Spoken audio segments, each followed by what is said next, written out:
welcome back to Killer Score, the podcast that covers cult classic films with awesome soundtracks or scores or composers that we believe deserve more attention. We give you a bunch of information about them. Contrary to popular belief, this is not Killer Scones, the podcast all about really good scone places you can find. What an episode to cover this particular subject on. The one where Daulton is in full rare gremlin mode. And it's also an episode of a movie that Daulton has not seen, and we may torment him with it. Especially me.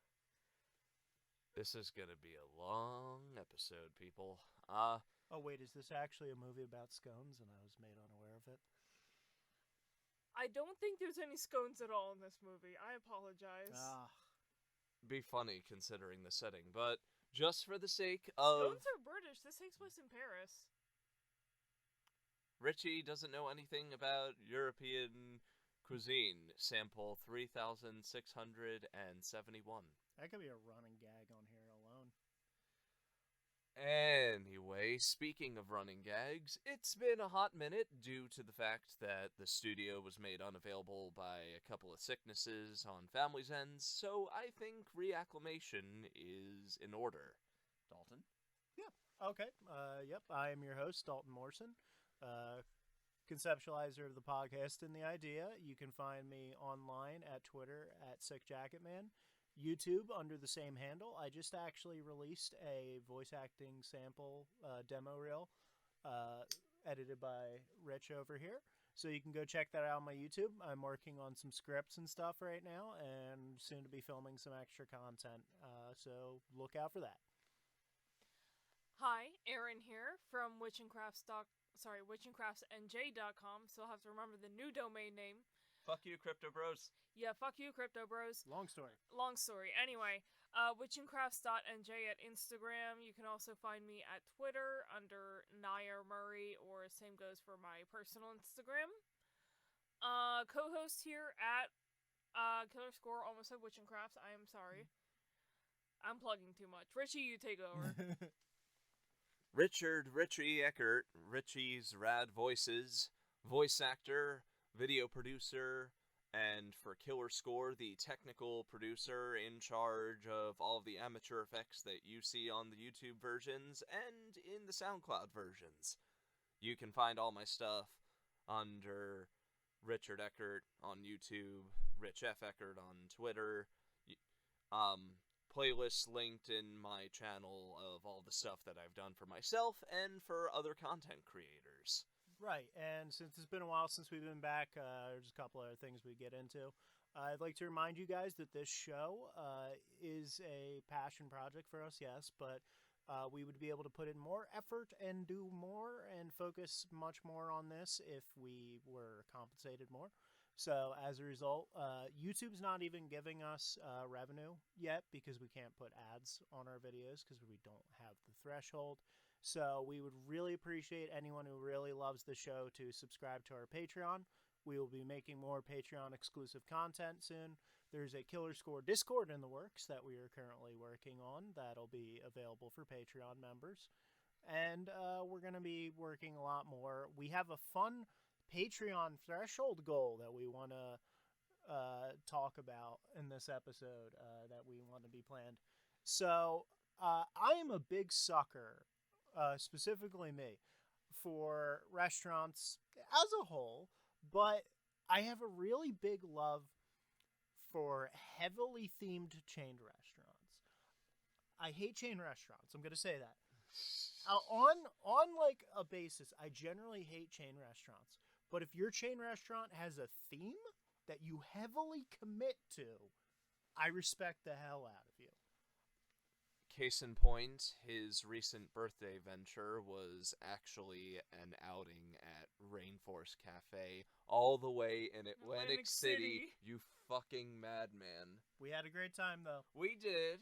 And we did. The food was shockingly good, as we've said. And that dessert. Oh. The volcano cake. Folks, Rainforest Cafe is worth going to for that cake alone. Honestly, yeah. Although, I will say right now, I have one complaint about that place. Oh, yeah? I expected the Cheetah Rita to be more obnoxiously fruity and colorful. That's fair.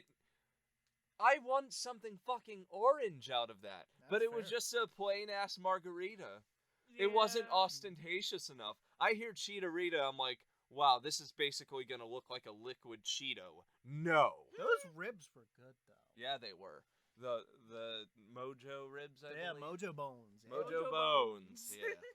Yeah. So we were like, you know, shooting the shit, and we were inspired by like videos of people like going to all of the locations of a certain chain restaurant.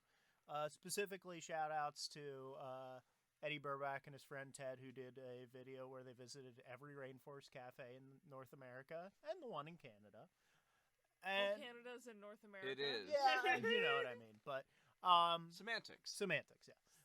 Some people might be like, "Oh, you mean the U.S.?" Well, it also includes Canada, but whatever. Anyway, we were like, okay, what's a chain restaurant we could do that hasn't been done yet? Like, what is there? And, like, what's a themed chain restaurant? Because it's got to be themed. And, you know, there's some where it's like, there's not that much we can do that much content with. Because, like, Yeah. for example, like, if we were to do Planet Hollywood, it would mostly be a lot of driving. Because there's only 6 Planet Hollywoods left in the United States. Yeah. It'd be fairly apropos, though. Yeah, it would be. It would be. And if we did like something like Hard Rock Cafe, that's too much locations. They're everywhere. They're everywhere, and also, I'm not spending another, like, $50 on mac and cheese ever again. Yeah, 'cause they're expensive. And so we started brainstorming, and we had some in mind. Maybe we'll poll on the Patreon, see what you guys think with a few ideas. Or like Twitter poll. Or Twitter poll. I'm going to say Patreon. Incentives. Exactly. Because you might be able to influence this, but if you guys don't influence this, I came up with a genius concoction. And fitting with our musical theme, I was like, well, we're not going to do Hard Rock Cafe. But wait a minute. There's a famous musician that has his own chain of themed restaurants. I am, of course, talking about the man who birthed the parrot heads, Mr. Jimmy Buffett. Every dad's best friend. Yeah. So for those of you unaware, especially a lot of our audience, because I've noticed a lot of you are from the Philippines. Yeah, you guys a lot of you are from Asia, Southeast Asia, the islands of the South Pacific. We Yeah. appreciate that. It shocks us to no end, but we appreciate that you guys are currently our largest audience, according to Philippines and analytics, at Indonesia. least. We love you. Yeah, We love you. we love you. I would love to learn Tagalog. It's really cool. It is a cool language. Yeah. Yeah. I knew someone who's actually I met a couple people who spoke it. And let me tell you guys, I've had some of that food. That's some good Oh, food. it's Yeah, it really is. good That's food. some good food. Yeah. So, in America, there's a guy who's a bit of a cultural phenomenon, mostly with older people. You don't meet a lot of younger fans of his work. Mr. Jimmy Buffett. He is a perfectly okay artist, but I will concede that Margaritaville is an objectively well-written song. Yeah. Like, the way it changes the chorus every time. Yeah. Oh yeah. And how often do you get earnest songs about self-reflection in a bad relationship, huh? Yeah. Yeah. And, you know, it's Jimmy Buffett is perfect barbecue summertime music. That's what the Yeah. guy's stuff is made. Quintessential beach music. If you have not been if you live in North America and you have an uncle and you've been to his barbecue, I guarantee you have heard like Margaritaville or Cheeseburger in Paradise. Funny enough, Cheeseburger in Paradise used to be a chain restaurant he had. Yeah. Yeah. So Mr. Buffett has a chain of themed restaurants, but also resorts. However, we are considering exclusively visiting all of the Margaritavilles in North America, which at the time of recording, there are 22 with a 23rd on the way. Yeah, there's one opening. Where was it? San Diego? No, Boston, Boston. Yeah. Okay. which is an interesting place. That is an interesting place. But I've been there once.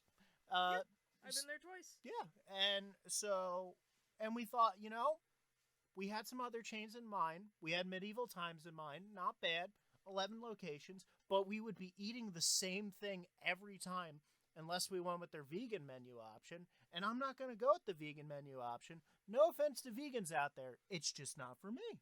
Yeah, different strokes. Yep. And we would always be paying the exact same amount for our food.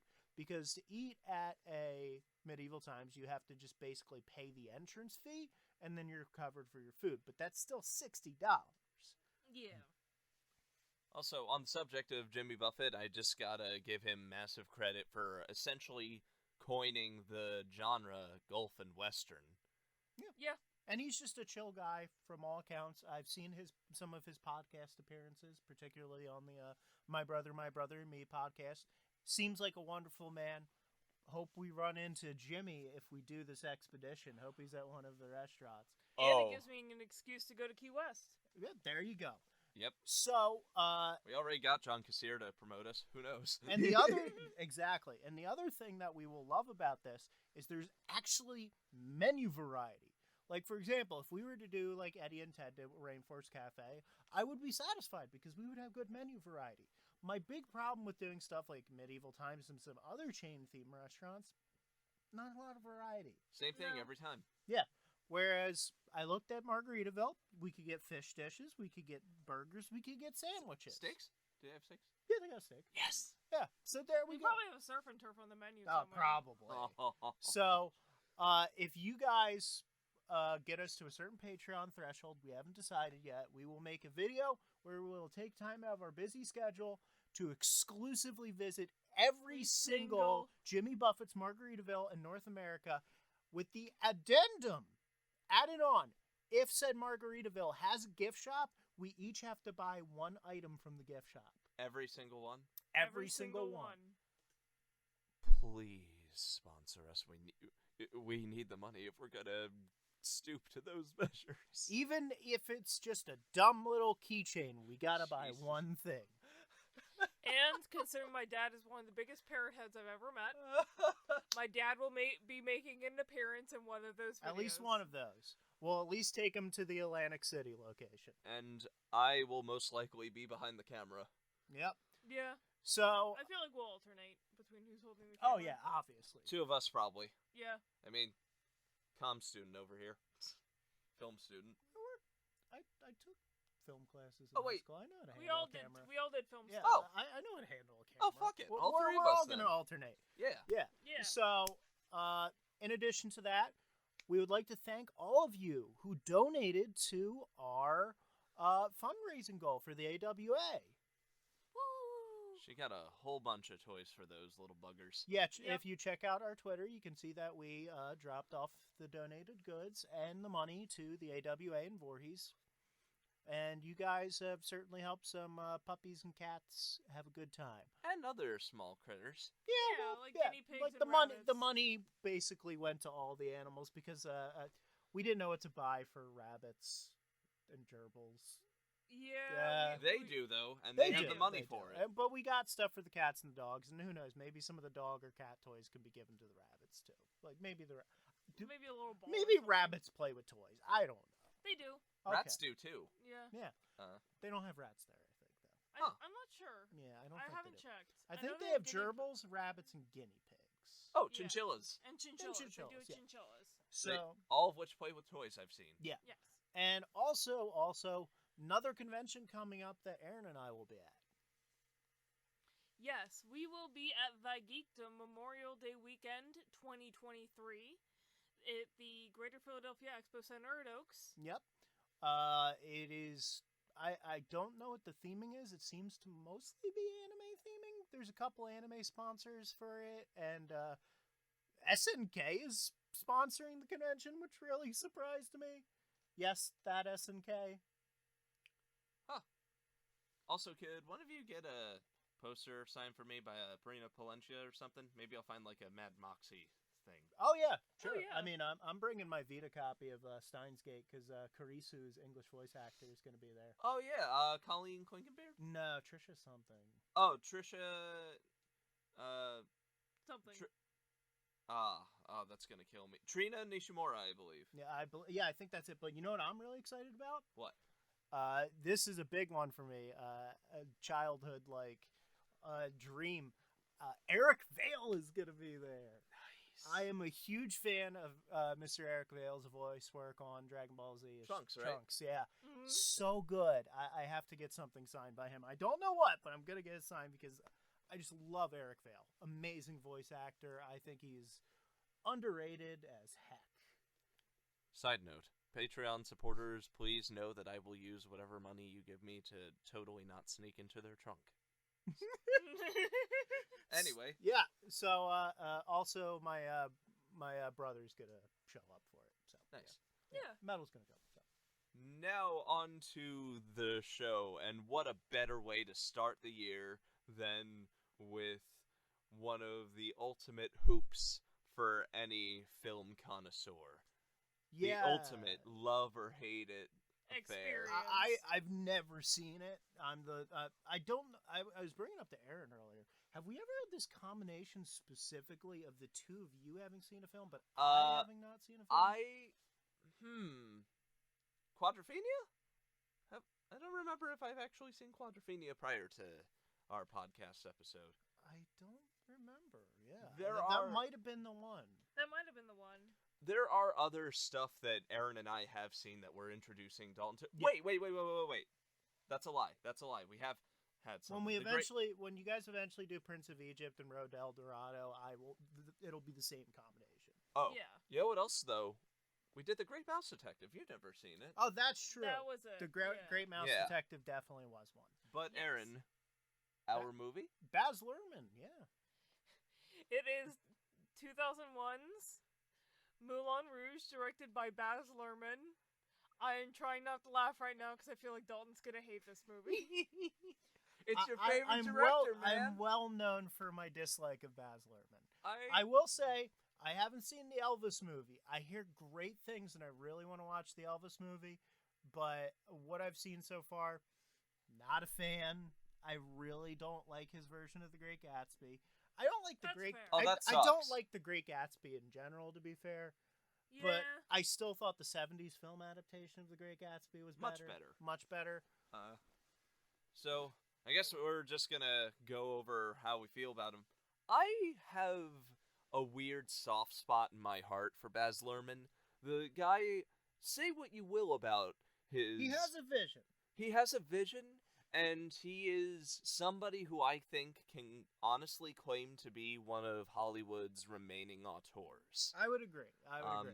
And his movies do get your attention, even the bad ones. I feel like The Great Gatsby has been his only honestly boring movie. And, hell, It's also The Great Gatsby. fair. That I book will is boring as say- shit.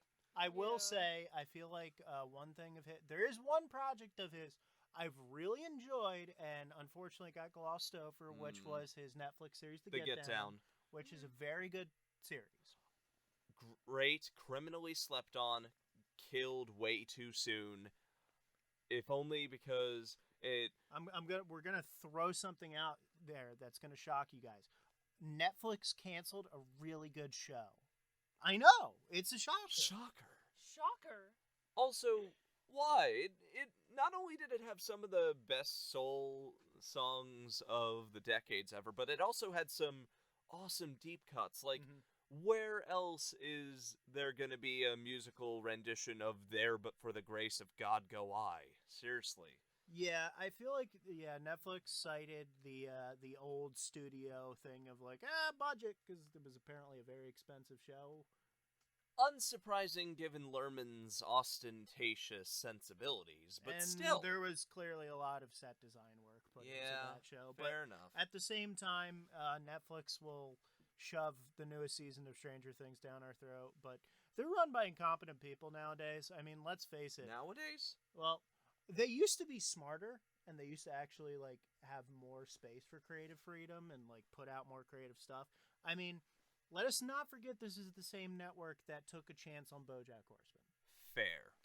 Because like the first season reviews for BoJack Horseman We're mixed. or if not mostly bad, because they only sent out the first few episodes before like the deconstructive stuff really hit. And the dramatic stuff. Yeah, exactly. The harrowing, good luck sleeping tonight stuff. And if you look at the reviews of season 2 and 3 in the later seasons compared to season 1, you can see how much the critics ended up adoring the show. Oh yeah, Yeah. it's a climb. It's a show that takes time to grow, but they took a chance. Enough about our corporate tangents, however. Erin, please bring us to today's subject. Yes. Today's subject is Moulin Rouge. Yes, I know that's not how you pronounce it in French, but I don't care. That's how they pronounce it in the movie. It's actually Moulin Rouge. Moulin Rouge. Moulin Rouge? Moulin Rouge. I don't know. I've been taking Moulin French since high school. Okay. Chantal, please tell me how to pronounce this word. Please. I took Spanish. He took German. Meine Deutsch ist mishy. Y mi español es muy mal. No. I haven't used French in years, so I don't fucking know. Donde es la biblioteca? Me llamo Tibo en la araña discoteca. Erin, the movie. Sorry, we watched Community. movie. The Yeah. movie. Okay, so The Community movie? Yeah, we could talk about that for a bit. Moulin Rouge I'm going to hurt him one is day. Dalton's gonna hate this even more. It's a jukebox musical Oh. directed by Baz Luhrmann, starring Hugh McGregor and Nicole Kidman. Okay. It's a romantic tragicomedy. Okay. Those can work. Yeah. It can work. It Yeah. can work. I will fully admit this is a love it or hate it movie. It's very divisive, and I'm just doing this to torment Daulton. I love this movie like a husky owner loves their inevitably stubborn, loud dog. Is there a good jukebox musical? This I'll one? get back to you on that Like, one. 'cause here's the Besides thing. this, Like, the only good jukebox musicals are the ones that commit to a specific artist, usually, yeah. Yeah, usually. Chris, my brother, I love you, but Grease sucks. Like, say... Well, I'm Grease sorry. isn't a jukebox musical, because it's all original. Oh yeah, it's all original. Yeah, but, like, for example... The only one that comes to my mind is Rock of Ages. Yeah, and that sucks. Yeah. Yeah. Like, the ones that commit to specific artists are usually, like, at least decent. I hear good things about the American Idiot Broadway adaptation, for example. Yeah. Never heard or seen it, but yeah, it seems decent. Yeah, but, like, the whole, Jersey Boys. Jersey Boys is really good. Better musical than it is a movie, I will say that. Yeah. Giant Good Little Pill is actually getting some good reviews on Broadway. Oh, yeah, Oh, the nice. Alanis Morissette one. You guys are going to stab me for this. I'm not going to say I like it, but there are people who really like those Mamma Mia ones. Where's a gun so I can shoot myself? You ever want to say so many threatening things, but you can't because you can't decide which one is efficient to describe the fact that I just remembered people like Mamma Mia? Yeah, like my mom and my sister. I don't hate ABBA, I will say that. I hate ABBA. She does. Well, this is real dichotomous. It's like, kind of like hate, no fucking opinion. ABBA's a guilty pleasure for me, okay? Like, I'm not gonna not be smiling if Dancing Queen comes on. That's a fun song. Yeah. I'm gonna bash my head in with a hammer when it comes on. Yeah. Oh god. Or Tragedy. I like Tragedy. Ugh. Yeah. That's a fun one. Waterloo's all right. Waterloo's fun. The Oh. theme to every water park ever. This just in, Erin unexpectedly has the tables turned on her. Yeah. This is a very rare situation where the two of us have teamed up to torment Erin. Normally it's either Yeah, you the two of us ganging up on you. or sometimes Two of it'll... us ganging up on Daulton. Yeah, because we do that sometimes. This is very rare dichotomy you're getting here. What a better way to start the season. Yeah. Yeah. Shaking things I was up. gonna say we're already like halfway through the season, aren't we? Because we started it Or in is this season October. 4? I don't know. No, it always starts on a new Halloween. We're halfway through the season. Oh, yeah, Yeah, yeah. I was saying Anyway. we're halfway through the season because I was the one doing the editing for the season. Erin, you I assume you have some notes on the Yeah, production little and the stuff history before of we get this. in this, Yes, and, tell yes. us about it. Why, Yeah. yes, I do. Alrighty. Hit us with it, baby. So, this movie, there's not a lot of numbers to put on how well it did at the box office. It broke even. Did you check just Box barely. Office Mojo? No, I did not. Yeah, there you go. Well, that's I'm one gonna do thing that you right can now. I know in the U.S. it basically It did just alright. it broke even in the U.S. domestically. So it didn't do shit. It didn't do shit. However, what basically made the movie go into like the popular Home video market? home video market. It was home video market and word of mouth. On demand as well. Video on demand services Oh, love this yeah. movie. Yeah, VOD. So we're pulling up the box office Mojo. numbers. So, okay, yeah, there we go. So it about tripled its thing. So it did decently. It did decent. Yeah. It was up for some awards for like costuming and set design. And Okay. Best Picture, believe it or not. And Best Picture, which was kind of surprising considering I'm like Baz Luhrmann, Best Picture. I would never put those two Well, together. what came out in 2001?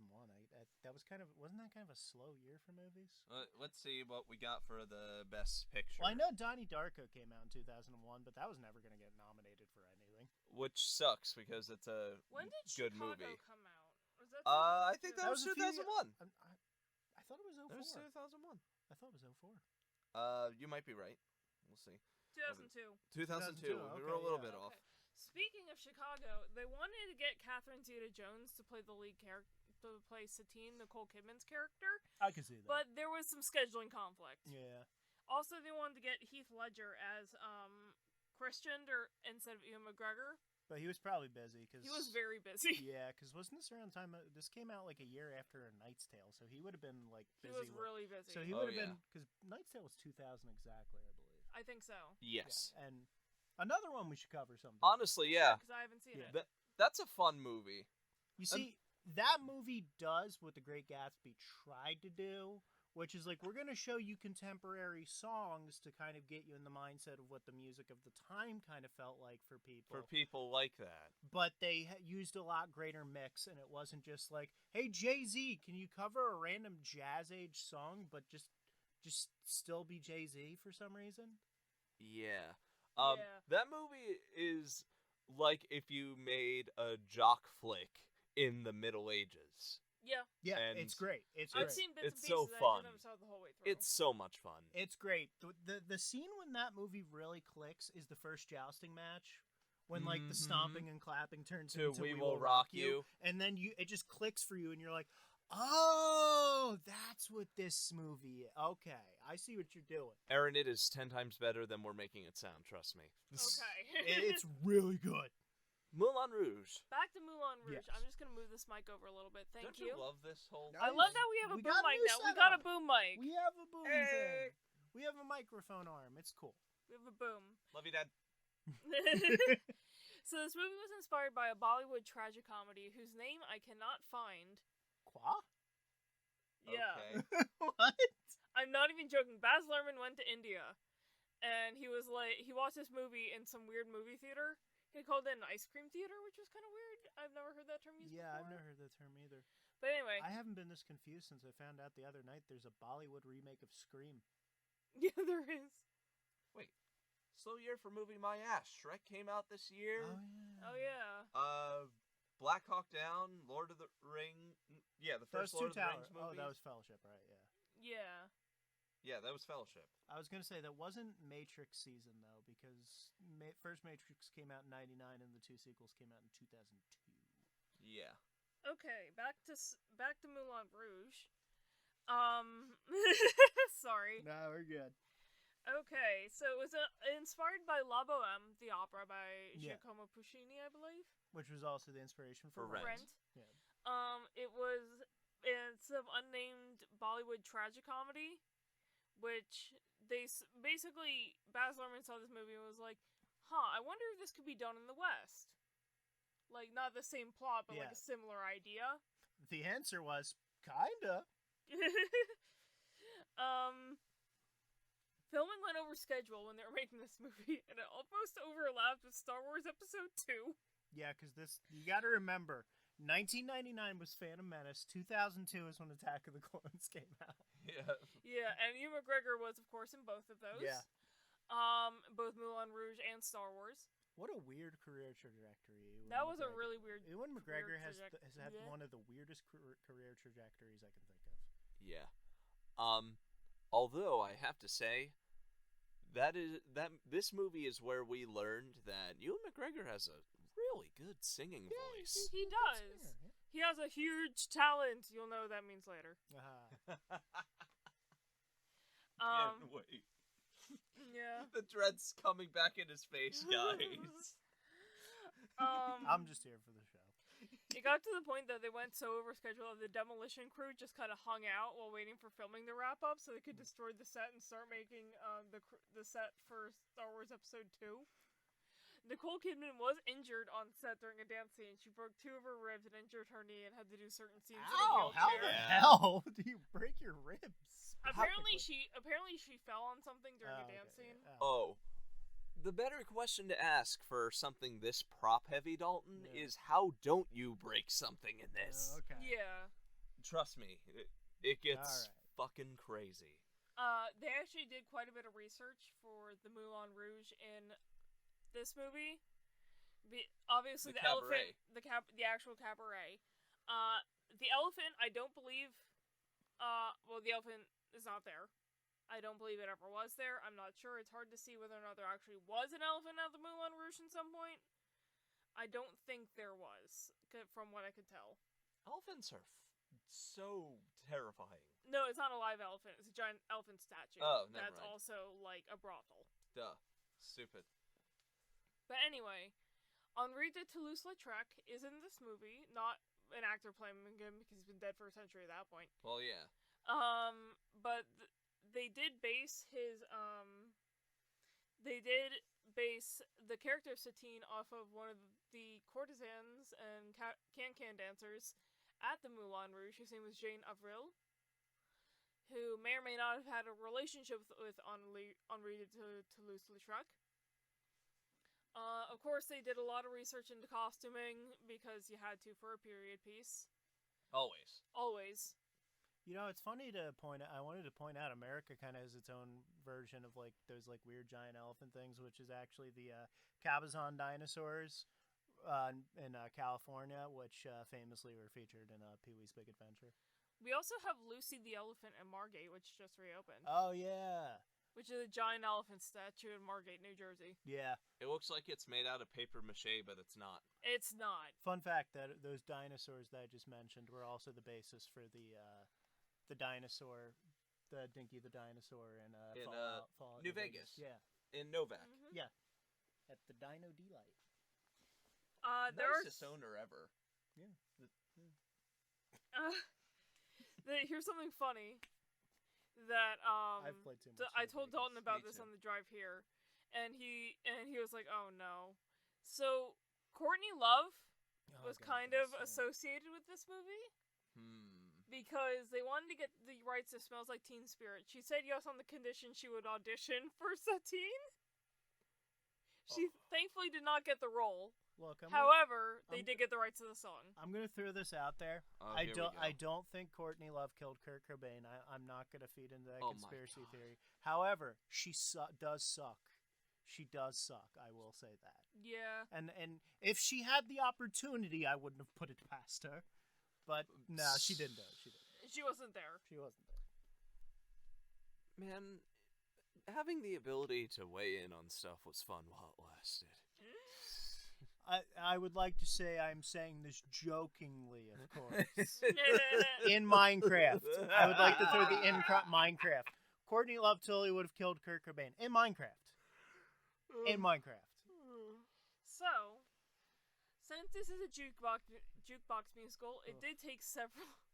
It took about 3 to 4 years for them to get all the musical rights for it. Yeah. They wanted to get some more songs for it, but for example, there was one song that they wanted to use that I'm blanking on the artist. It wasn't Sammy Davis Jr., but I'm trying to find it. Basically, there was supposed to be a song in there about Christian and his father, but the Cats in the Cradle, clearly. no. Father and son? Yes, it was father and Oh, son. By Cat Stevens. Oh. Or Cat Stevens, thank you. he's going by a different name nowadays, but the artist formerly known as Cat Stevens. whatever. Anyway, he said no because he said the movie seemed too sexual. Okay. And he didn't want his movie, and he didn't want his song associated with the film. Okay then. See what I mean? Yusuf Islam. Yeah. Okay. Also known as Cat Stevens. Yep. Anyway. And the song that was mainly used, the song that was used as a theme of the movie was originally written for Romeo and Juliet, which is a movie I don't talk about because I hate that movie. Oh, I think you mean Romeo plus Juliet. Yeah, don't get me started on that. Grab me my cutlass. Gun. Yeah, it's so bad. I mean, it's good for like a drunk or high movie night. No, a drunk or high movie night is good burger. Let's be honest. I give them points for actually having cutlass written on the gun. It's That's like so Black bad. Lagoon, but not cool. Yeah, it's so stupid. It's stupid. It's like Black Lagoon, except for my dad doesn't like Romeo plus Juliet. Your dad likes Black Lagoon? Yes. And Black Lagoon's Black Lagoon is good, but anyway. Oh, yes, that's cool. yeah. Anyway. I almost lost my train of thought. You lost me at Black Lagoon. We were talking about Come Cat What May. Stevens and The song "Come What May" was written for Romeo plus Juliet. They couldn't work it into the script, so he just kind of held on to it and became the theme. And I get to go on a little rant here about figure skating. oh boy. I was gonna say I'm not too surprised that "Come What May" was written for Romeo plus Juliet because, like, it's a big You look at the late '60s adaptation of Romeo and Juliet, and there was a tie-in song that got really big, so they were probably trying to do the same thing. So there's two songs that are basically figure skating staples for short programs.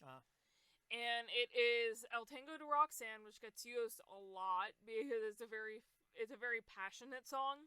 Good use of genre bending, by the way. Oh yes, I love that scene. But anyway, and Come What May, I'm so terrible at words today, was used in the 2018 Winter Olympics by Canadian skaters Tessa Virtue and Scott Moir. They performed Come What May. Sorry.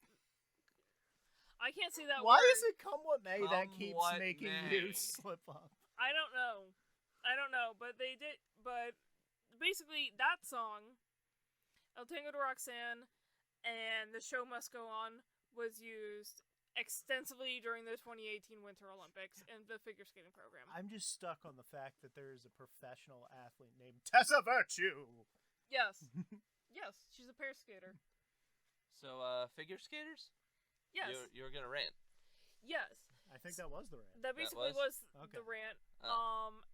And yeah, that was my rant because the songs get used all the time in short programs and free skate Because for here's both the pairs thing, and folks: singles. if we let her go on too much with figure skating, Roller skate.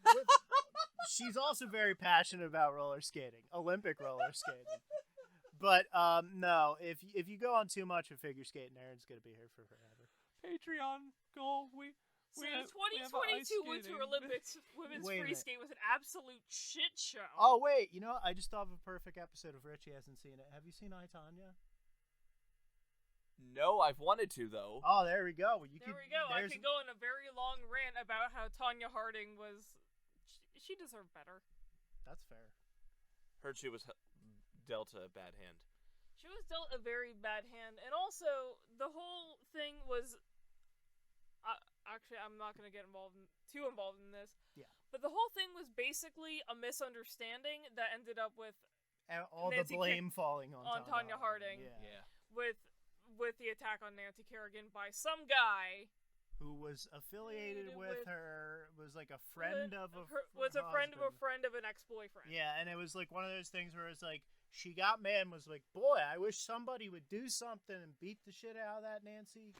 No, she said she wanted to scare her. She wanted to scare her, yeah, not even. So then they interpreted no, that as just- break the fucking woman's, like, what, knees it was? Or They something? broke her leg. Yeah. Moulin Rouge. Moulin Rouge! It's a film. It's a film. So, should we read the synopsis before we get into it, unless you have more Yes, trivia before? No, not right now. Okay, but, alright, there's let's- a character called the Narcoleptic Argentinian. Alright, Oh. who's reading it? The uninitiated or me? Yeah, I'll read it. Why not? You're a It's voice like 2 actor now. sentences. Yeah, I haven't done a reading in a while. Yeah, go ahead. Yeah, wow, you weren't kidding. Oh my god, we want talking about this for 40 minutes. Yeah, one of our longest intros, whatever. Venture behind the red velvet curtain and witness a spectacle beyond the imagination. Enter a fantastic world where nothing is forbidden and everything is possible. The world of Moulin Rouge. That tells us nothing about of the plot. movie. Which is good for us because we are gonna take you on a ride. Let's go watch this Hollywood love story.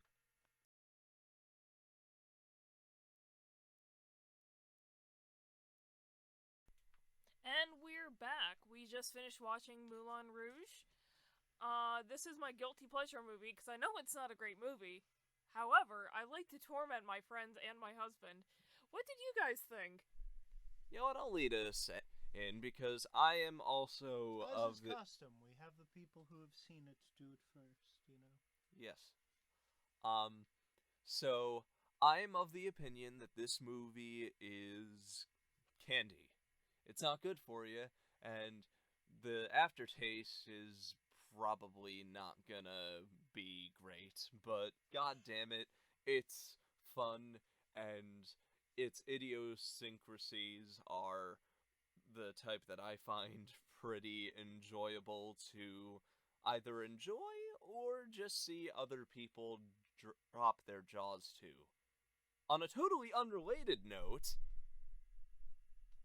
Oh, I have to go now? Yes, you do. Yes, you do.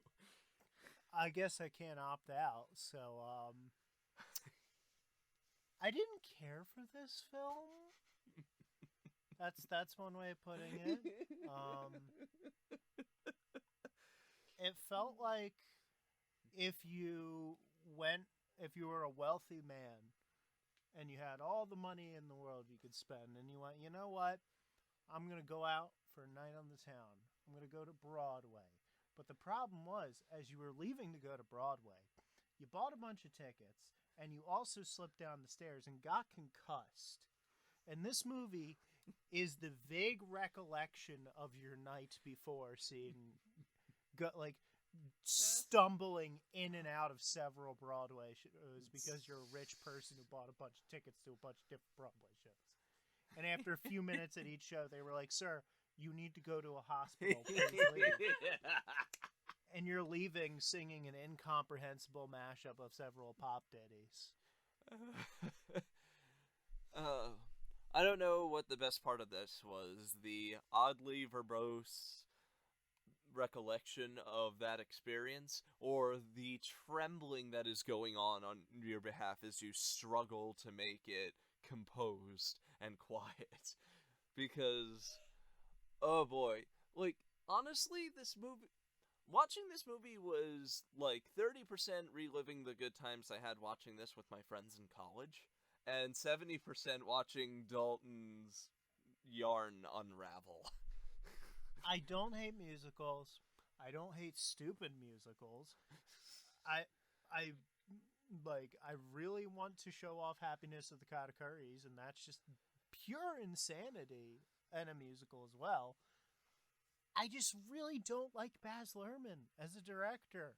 I'm sorry. He's, like, I don't know who he picks for editors, but I don't think it's a good idea to get chimps that are off ADHD medication editing your film. I don't think it was a good idea to get every single person who tried to sell me a toy in the 90s and made a toy commercial in the editing bay to make a movie. I kept waiting for a Nerf gun to appear, or some gack, or like those, no, you remember that ad they played all the time for those hey, this isn't some stupid girl's easy bake oven. this is Oh, it makes God, like the gross monster, out yeah, oven. the monster candy and stuff, and like zombie brains. They call it like gross out oven or something. Yeah. Something like that. Like the Dr. Dreadful kits. Yeah, From exactly. back, like in the mid 2000s. Like, I kept waiting for that. Or, hey kids, this cereal's not like your gay dad's cereal. Punch him in the fucking face and have some cinnamon toast crunch. And it's like cinnamon toast crunch. Yeah. Like, Sidebar. We gotta do a sidebar real quick. I have. Sidebar? Yeah. What was it in the '90s where we just wanted the cereal mascots to suffer? oh my Oh god. God, we had this conversation yesterday. I know, but like, what was it? I don't know. Why were they just like, fuck you, Trix Rabbit? Like, dude, the cereal's named after him. This poor bunny. All he wants is a bit of fruity cereal. And The Trix Rabbit, what makes it worse is the Trix Rabbit is a nice character. yeah, he's not an asshole. He's He never denies the kids his cereal. He just wants some of it. And they're always like, fuck you, man. Moulin Rouge. The only one Yeah. that seem to respect is Tony the Tiger. Because they're great. Why is it that Tony the Tiger is always seeing like this fatherly figure to the community where everyone's like, yeah, Yeah. that's that I like giant him. talking tiger that like conducts every sport in the tri-state area for Little League and stuff. What a great guy. What a great guy. Yeah. Moulin Rouge. Moulin Rouge. Admittedly, the editing is frantic to its own detriment Frantic in this and movie. choppy. In fact, this is not an original game that I have played, but something that I did with my dear co-host was trying to count how many shots lasted 5 seconds or more. Wasn't a lot. There were- There were about 6 in the entire movie. There were like in 6 2-hour movies. because I would put my fingers up, it'd be like, oh, 2 seconds, cut. 3 seconds, cut. 1, cut. Like, What is it, by the way? Back on my other thing, because I don't like talking about Moulin Rouge that much. Have you noticed this isn't just me saying this. Have you noticed they're drawing Tony the Tiger progressively sexier as the years go on? Like, they're making him a big beefcake man with, like, a deep, rich voice and stuff. I mean, he always had the deep, rich voice by virtue of having Thurl Ravenscroft be the guy who voiced him first. Yeah, but now they're having him have all these, like, positive attributes, like being a father to the community and stuff. It really feels like some furry artists got into, like, the Cinnamon Toast Crunch thing, and we're like... Somebody get those Okay, I artists wanna on see the his Trix fan art. Rabbit. Like, I've seen the official stuff, and then you get... But he's buff, even with, like, the non-fan... Oh my See? god. I told you. Oh my 'Cause god. Look at that top result. Er- He's got arms. Aaron, send me that other one for post because Which one? the one that looks like if Rob Liefeld hated furries and wanted to torture them. Because, like, what is it? Why is everyone got... It feels like people got the hots for Tony the Tiger, man. Oh god, I don't want to see that one. You don't want to see Tony the Tiger in a G-string, folks. Or a jockstrap. That's how it be on this bitch of an earth, but with Tony the Tiger? No, it's him flexing his butt cheeks while wearing a jockstrap. Yeah, so that's how it be on this bitch of an earth. Yeah, I getcha. Moulin Rouge. Okay. This is right back to Russell's running gag on the Phantom of the Opera Yeah. episode. Oh, yeah, the 1950s, the 1940s. 1943 is the Phantom of the Opera. But, yeah, this movie, I think this is honestly kind of a room scenario for me because everybody is working so hard and putting all these people in for what is essentially a big giant tragicomic farce. I think the thought that millions of dollars were thrown behind arranging this fucking mess. $50 million were thrown into this $50 movie. million were thrown behind something that is basically like a stew. I gotta look something up right now. You guys continue. I think we've lost him, everybody. No, you're good, man. You're good. Okay, good. So, there are some things I do appreciate about this movie. One of them is, you don't see this a lot in historical films, and I'm gonna go on a little bit of a rant here. Here she Costume goes. nerd alert! The extras are actually wearing undergarments under their corsets, which is something you never see. And if you do, it's very rare. Because if anyone's ever worn a corset with nothing under it, it's very uncomfortable. But yeah, some of the costuming is good. Some of the costuming is like, what the fuck are you doing? I put it into the aesthetic choice. Umbrella. The second half of the movie does slow down a little bit from the first half, because in the beginning of the movie, it's very much like like with its editing, and it gets very choppy and it's very hard to get into. The plot moves a mile a minute. The plot moves a mile a minute. But once you get more into the meat of the movie, it does slow down a little bit. There are some, of course, scenes and that kind of thing where it's still, like, very fast. I mean, look no further than El Tango de Roxanne, which I think is the best scene in the movie. Oh, unmistakably so. And something I neglected to bring up because it wasn't relevant until we actually watched the movie was that Sting and the Police actually wrote Roxanne and conceived it as a tango. And you can hear in the guitar licks there, just the dun dun dun dun. Yeah. Yeah. Police are one of those bands that I have no super strong opinions on, but they have at least 2 or 3 songs that I really like. Roxanne is one of them. There's only 2 Police songs that I actually like, and that's probably Don't Stand So Close to Me and Roxanne. Because they're not, Every Little Thing She Does Is Magic it's okay. The verses are good. The chorus is not. True. Because it's like, okay, the verses. It's like, okay, yeah, these are well written, and then you get to the chorus and you're like, what reggae shit is this? Police were always a very air quotes reggae rock band. No, they weren't. Yeah, they were. They always had like really. I said air quotes for a reason. It's like it's reggae if you squint your eyes really hard and turn your head sideways, but yeah, like that. Now I can't see. Oh wait, But- let me take my glasses off and then do that. It's kind of gray.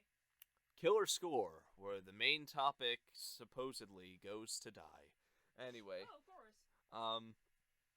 but yeah, Tango de Roxanne is really good. The choreography, especially, I really liked. Mm-hmm. It's where that whole excessively staged group number aesthetic really comes together in my eyes. Daulton has rightfully pointed out that there are not nearly enough solo numbers dedicated to 1 or even 2 characters, but And that's something I can agree with.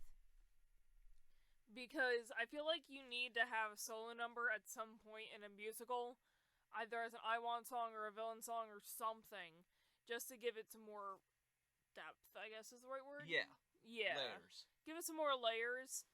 Because I know there was originally supposed to be... This movie is... Actually, wait. One Day I'll Fly Away was originally supposed to be a solo number. Why didn't they keep it that way then? I don't know. This movie is dessert without having any of the other courses. Like, dessert's not good if you don't have, like, a rich meal beforehand. If you don't have, like, some meat. Yeah, like... Or pasta. Yeah, you know. Yeah. Y'all are making me hungry. But, that We'll is... have Cracker Bargle. That's an apt comparison. This movie is very much fluff. It's candy. And, as in real life, too much sugar can sometimes give you a headache. Oh, yeah. As it very much did our exasperated co-host here. Well, lead host. I don't know if I'm sitting at a lonely table for one about this, but I personally do really like Ewan McGregor / Christian's take on your song. Like, I think it's alright. I feel like it could have been better. I never said it was perfect, but what I like about it is his whole feeling over ability approach to it. I understand that. I can get that. I can get behind that. However, I feel like he could have done better with some better, like, musical direction. Yeah, definitely. Definitely could have done better Get with like some better a musical vocal coach or something. Yeah, because the thing is, when they do a lot of these, like, Hollywood movie musicals, they're just like, hey, big name actor, you were in a rock band in high school, right? And they're like, yeah, I was a drummer. You know what this fucking reminds me of? Johnny Depp and Sweeney Todd? There's a worse example. Yeah, that's pretty bad, but it could be worse. Jared Butler and Phantom? It could be worse than that. Oh. Pierce Brosnan Oh, no. in Mamma Mia. Don't. Do not say that musical's name around me ever again, or I will shank you like a fish.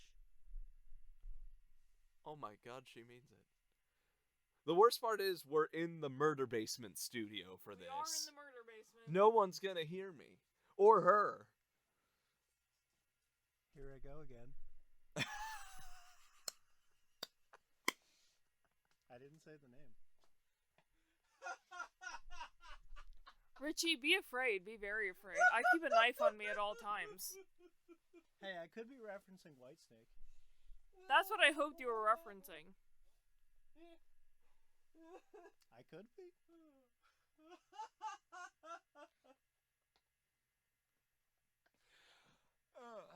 I wish you guys could see your face right now. I keep waiting for you guys to get back down to earth. It's not happening for this episode, people. No, it's not. So... But, yeah, I can't... As I said, this is a guilty pleasure movie for me. Let me move my chair up a little bit. Whoops. This is a guilty pleasure movie for me. I understand that it's not a great movie. By far, it is not a great movie. It's not a perfect It's movie. a fucking mess. Really? It's a mess. But it's a hot mess. Oh. Is it though? It has Ewan McGregor in it. That's enough to make it a hot mess.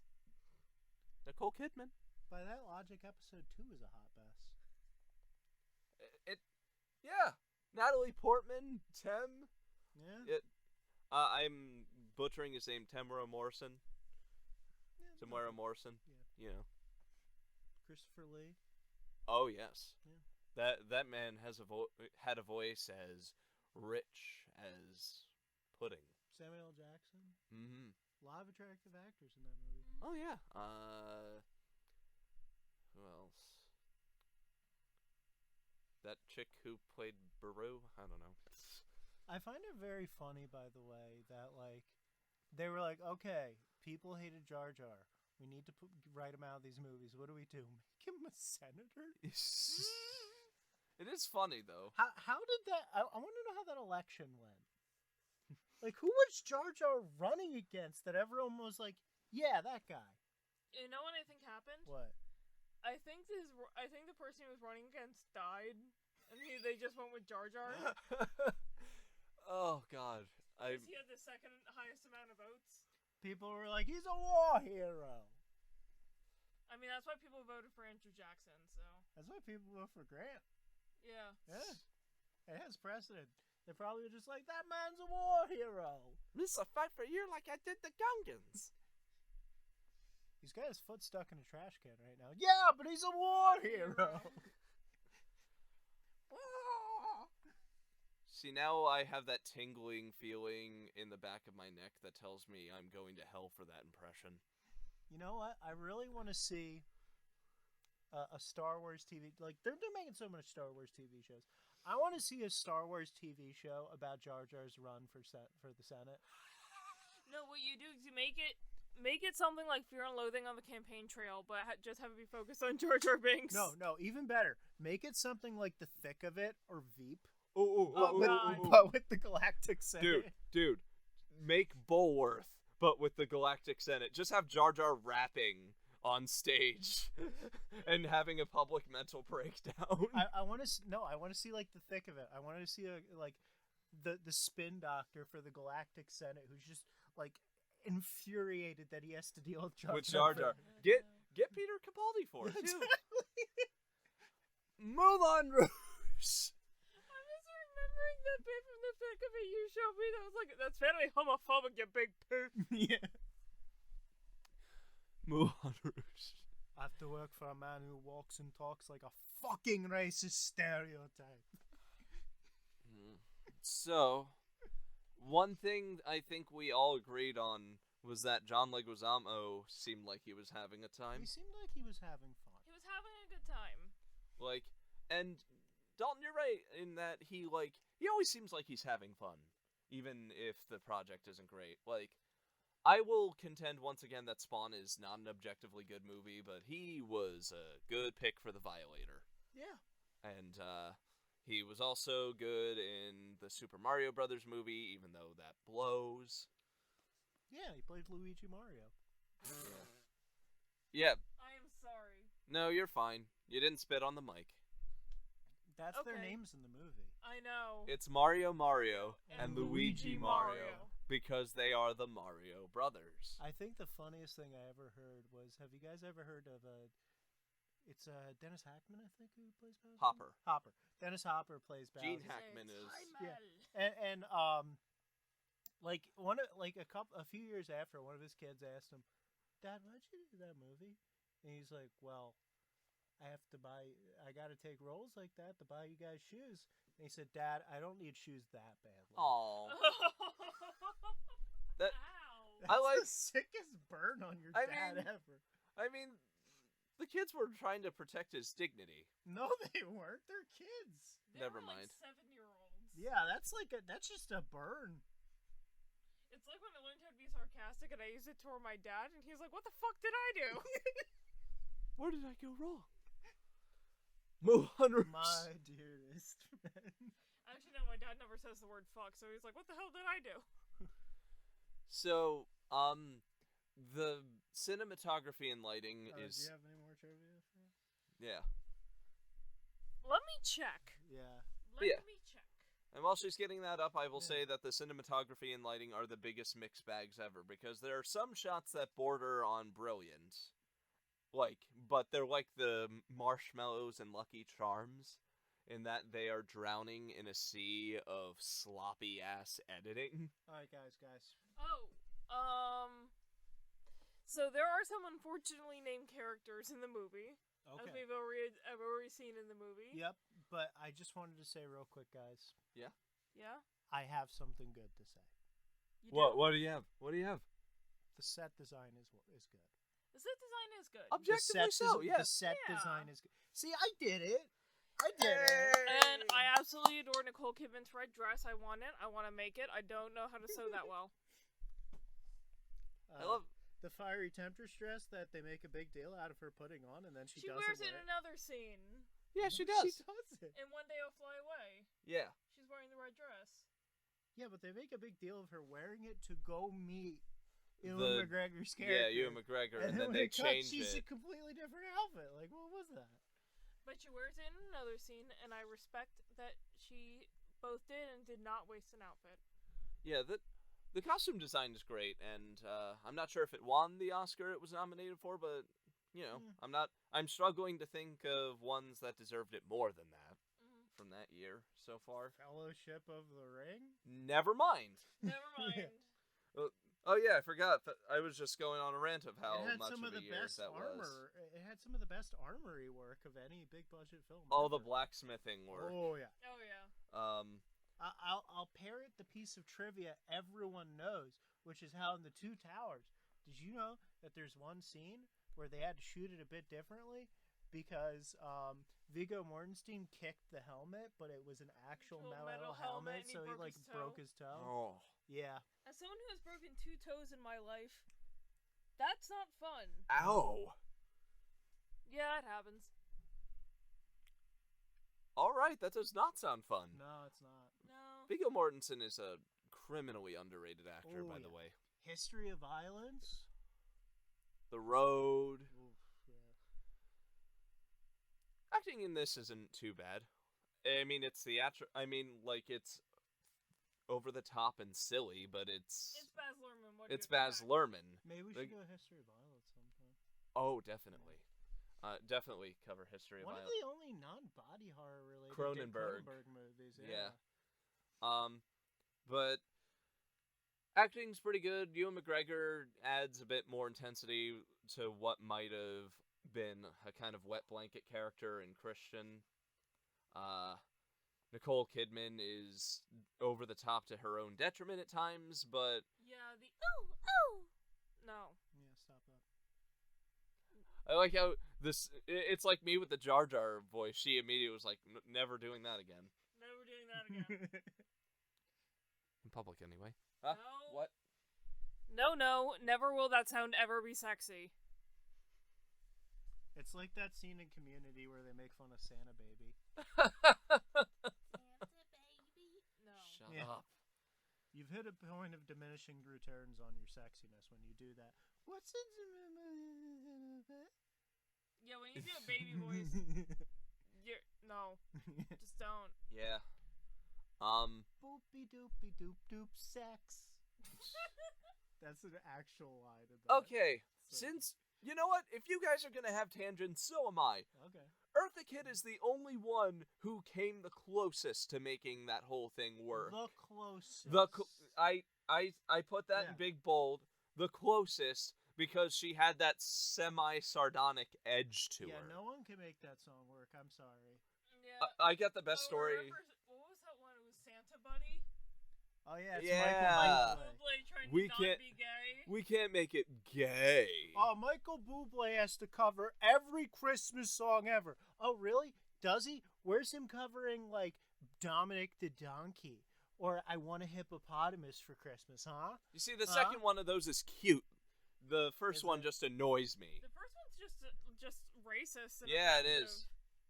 I Want a Hippopotamus for Christmas is a really dark song when you stop to think about it. That child's going to be very disappointed. Hippos That are child is going to fucking be- monsters. Going to be dead. Yeah. There's- Hippos are herbivores. However, hippos will crush a watermelon with their mouth. And human spines like stale crackers. They're just rage animals. It's like the episode of The Simpsons where Bart gets an elephant. Stampy! Also, fun fact about hippos, they are close to impervious. Yeah. Those hides are nothing but fat and muscle. yeah. But getting back to Santa Baby for a El second. Salvador knows what we're talking about with those hippos. Oh, Yeah. Jesus. Have you guys heard the The problem they're having with hippos because Pablo Escobar got hippos. Yeah. and they got out after he got arrested. And they now it's bred. Like, how the fuck do we contain these hippos? Oh wait, we Can't, can't. they're They just keep hippos. breeding. But back to Santa Baby for a second. Because there's a story I wanted to tell you. It's the best thing ever, and it proves my point about Eartha Kitt being somebody who was wrongfully taken to us by the cycle of death. Eartha Kitt, she performed it live in like her 70s or something. Yeah. Oh, I And- know this story. And yeah, she very sassily, as they're doing the dun, dun, dun, in the midst of that, she's like, I used to have a lot of fun with this song. And then Madonna sang it. Yeah, like And then Madonna sang it. Eartha Kitt, rest in peace. Rest in peace, Eartha Kitt. Like, She elevated the already great Ernest Scared Stupid to another level. don't know about the great part, but I'm with you on that. Underrated Halloween film, I would say. Moulin Rouge. I must have said that like 20 times in this Okay. one episode. Yeah. So I'm going to list the things I did like about this movie: Okay. set design, Yeah. costume design, Eh. some of the music.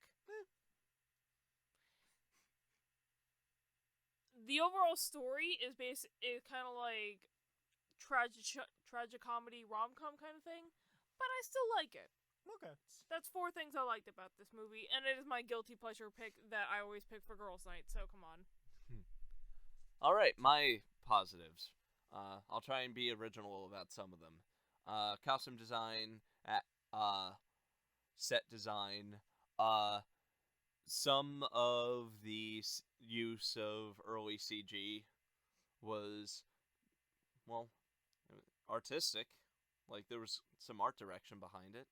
I liked the melodrama. I do like the melodramatic atmosphere of the whole thing that kind of reminds you of, like, early, like, black and white films. Yeah. And I do like a lot of the choreography. Like, Baz Luhrmann may be the king of excess, but he knows how to show off every cent spent in those numbers. And Except he wouldn't be doing the choreography. It had someone else doing it. That's a yeah, different person. that's somebody That's a else. different Whoops. Okay. Oh, sorry. But yeah, Daulton, you're one positive. As I said, I like the set design. Okay. Yeah. But yeah, So, I feel like this episode has gone on long enough. We're already at an hour and almost 11 minutes. It's And we- about average. It's about average. yeah. About a You little got over an anything hour. else left you want to share with us about the film, or any interesting trivia bits that you think would be cool? No, I covered just about all of it already. Okay. Yeah. I apologize. Wait, it is did we partially. even talk about the composer? We didn't. Anyway, Didn't. Well, it's a jukebox musical, so it's kind of hard to say. But like, you're still supposed to find who compiled it. I Th- give you guys this, one job. we've met. The composer. That's what we always talk about. I am looking for it. Oh, I see it. This movie's music was composed by Baz Luhrmann's frequent partner in crime, Craig Armstrong. He had prior to this, done the score to Romeo plus Juliet. Okay. Anything And else? he Nope. he's done a couple of blockbusters. Ooh, he is actually best well known for winning the Grammy Award for Best Original Score for Okay. 2004 for Ray. Oh, Oh, wow. A strong Oh. argument could be made that that's one of the better biopics. yeah. Of one a the musician. one of the better straightforward. One of the better straightforward ones. Along with like Walk the Line, you know. Walk the Line's at the top of the Yeah. list for me for straightforward ones. He also did Love Actually, Oliver Stone's World Trade Center, and The Incredible Hulk, the one with Edward Norton. They also That's did a solid. stage adaptation of Moulin Rouge into a stage musical. Oh. As far as I know, it didn't run long. It gets mixed reviews. It from got what I've mixed heard. reviews. Pretty much. I did read one thing about that I found interesting, Yeah. which was they were like, wait a minute, this is a stage musical, and musicals usually need to have character numbers, something that Moulin Rouge lacked. And then they went, wait, the Duke's an important character, but he kind of gets the short end of the stick here. Oh, So they came up with a musical number called Sympathy for the Duke. That's a mashup of several Rolling Stone songs. I like that. Yeah. and the screenwriter, well, the playwright for the musical is John Logan, as you guys may know, as being the screenwriter for Sweeney Todd, 2 James Bond movies, and what I would know him for, I believe, he was the he was the creator and TV writer for Penny Dreadful Oh, interesting. and City of Angels, which only ran for 1 season. Good pick, though. Yeah. But yeah, score's good. They're really nice arrangements of, pop and rock songs from the last several decades. Mm-hmm. Yeah. Some of the mashups get kind of tedious. They do get TV. Yeah, it's like layer after layer after layer. after layer, and then then- they loop back around. and they to loop another back one to- they already did, and it's like, You will get very tired of Diamonds Are a Girl's Best Friend by the end of this movie. Even though I was singing it when we were watching it. Let's be honest, wasn't that partially, at least subconsciously, to torture this guy? probably. Probably, but I mean, I was singing along with like half the songs in this movie. I was 'cause singing it's along me. with Silly Love Songs. I hate that song so much. Even Yeah, I don't like even, it. the Even the original. original? Even the original, I hate. Well, Wings suck. Well, it also just comes across as Paul McCartney not being able to take criticism. Kind Moulin Rouge, everyone. Yeah. And as I've stated before, really don't like the hero's inclusion. Because not only does it not flow, because the word love is barely used in the song Heroes. Yeah. Once. Yeah. It's used once. And like the whole, and it's not even love, it's lovers. Lovers. We could be lovers, yeah. And that is a fact. We could be lovers, and that is is that. that. Like, come on. If you're using a mashup that's a bunch of famous songs that use the word love, you choose Heroes? What? Well, it's because a lot of people don't realize that song's supposed to be sarcastic. Even without the sarcastic stuff, I don't think of Heroes as a love song. Wait. A lot of people do. You know what? I thought of a better Bowie song you could have used that has love uttered in it. Modern Love? I think you beat me, but I have. But I feel like I'm proud of mine. One, Wild is the Wind. Yeah. Like, because it's about love so potent that's made worse by the fact that it's unobtainable and out of your reach. And also, Heroes isn't a pop song. No. That too. It's like prog rock. Yeah. Beautiful song, though. Gorgeous, Oh, yeah. Gorgeous song. One of my favorite Bowie songs. One of my favorite Bowie albums. Oh, yeah. Hot take, I think my favorite Bowie song is probably Golden Years. No, a lot of people really like that one. That's a good. That's a good It choice. threaded the needle between his rock stuff and the Philly soul stuff that he did on Young Americans. And Young Americans is one of my favorite Bowie songs. Like top 10. I don't have a favorite Bowie song. There's too many. I know, but like Young Americans, if I were to put up a top 10 list, Young Americans would definitely be in there. definitely one of the better instances of a white artist doing black music. And Modern Love, for that matter. Oh, yeah. That's a top 10 for me. But those guitar licks in the beginning. You know what? Just for fun, everyone, underrated Bowie song you love. Underrated. That's kind of a loaded question there. Okay, well, you know, something that wasn't like a big single, I guess. is how to Super put it. huge. Yeah. You want me to kick it off? Because I know one. Go ahead. TVC 15. Ooh. Got a That's- blindside in there. Yeah.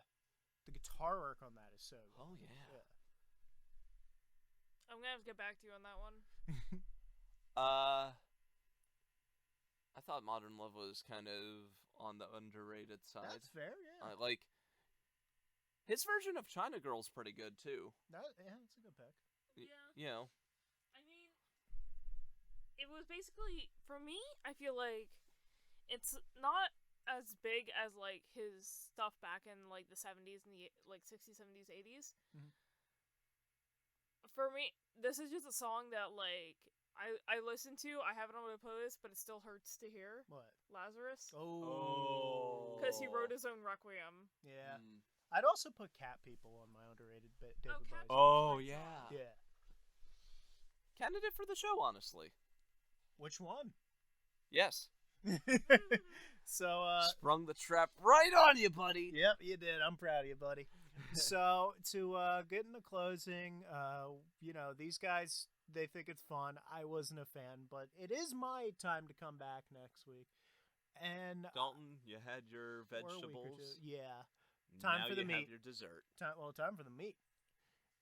Or in this case, This dinner is all over the place. or in this case, we Don't we come to talked their house for dinner is the message. No, I mean, you could do yeah, that. we make good dinner. I was fucking with you. All right, but into the or if we're gonna go back to the '90s analogies that I was making earlier, it's time to have a nice, awesome '90s candy that they don't make anymore, you know, or like a soda that they discontinued.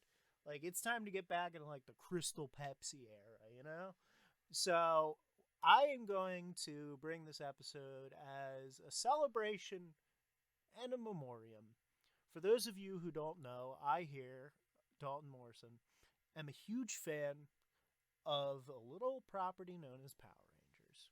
And this year marks the 30th anniversary since its debut on television screens in 1993 with the seminal Mighty Morphin Power Rangers. Well, in between shooting, between season 1 and 2, it was decided a film would be made. And the reason I want to cover this particular film that has become a bit of a cult classic is sadly due to the fact that one of the lead actors, Jason David Frank, Tommy Oliver, the most legendary Power Ranger of the entire series, sadly died in November when he tragically committed suicide. And Power Rangers was a show that meant a lot to me growing up. I connected with my cousin through it. And I've told friends this before, but I don't think I've ever said it on the podcast. Power Rangers is what made me comfortable with being a nerd. The presentation of Billy, in particular, as just one of the group, despite the fact that he was a big dork, cared all about the scientific stuff, wasn't like some jock like Jason or like Tommy were. He was just a dude who liked his science. But they treated him as equal. And he kicked ass. And he made cool stuff. And we are going to be covering Mighty Morphin Power Rangers, the movie. See you next time.